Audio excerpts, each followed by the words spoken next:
బంగారు కడ్డీలు ఉన్నాయంటూ నమ్మించి తక్కువ ధరకే అమ్ముతానంటూ బురిడి కొట్టించేందుకు ఓ మోసగాడు ప్రయత్నం చేశాడు.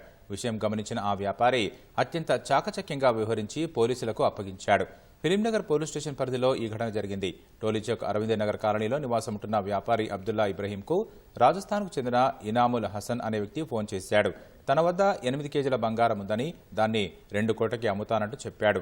అంత డబ్బు లేదని చెప్పినా వినకుండా పలుమార్లు ఫోన్లు చేస్తుండటంతో సైబర్ క్రైమ్ పోలీసులకు వ్యాపారి ఫిర్యాదు చేశాడు. ఈలోగా మరోసారి ఫోన్ చేసిన నిందితుడు హైదరాబాద్కు వచ్చానని, 1 కేజీ బంగారు కడ్డీలు ఉన్నాయని సమాచారం ఇచ్చాడు. పోలీసులకు పట్టించాలని నిర్ణయించుకున్న వ్యాపారి అతడితో బేరం మాట్లాడి నాణ్యతా పరీక్షలు చేసిన తర్వాతే కొంటానంటూ మెలికపెట్టాడు. 2 బంగారం బిస్కెట్లు ఇచ్చి పరీక్షించుకోవాలని చెప్పిన ఇనాముల్ హసన్ 15 లక్షల నగదు తనకు చూపించి పరీక్ష చేసుకున్న వెంటనే ఆ డబ్బు ఇవ్వాలని చెప్పాడు. దీంతో ఆఫీసులో సీసీ కెమెరాలు ఉన్నాయని, ఇంటికి వెళ్లి పరీక్ష చేస్తానంటూ తనతో పాటు మోసగాడిని కారులో ఎక్కించుకుని నేరుగా ఫిలింనగర్ పిఎస్కు తీసుకువెళ్లి పోలీసులకు అప్పగించడంతో నిందితుడు అవాక్కయ్యాడు. తప్పించుకునేందుకు ప్రయత్నించగా అప్పటికే అక్కడున్న పోలీసులు అతన్ని పట్టుకున్నారు.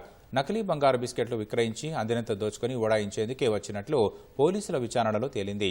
పోలీసులు అతన్ని రిమాండ్కు తరలించారు.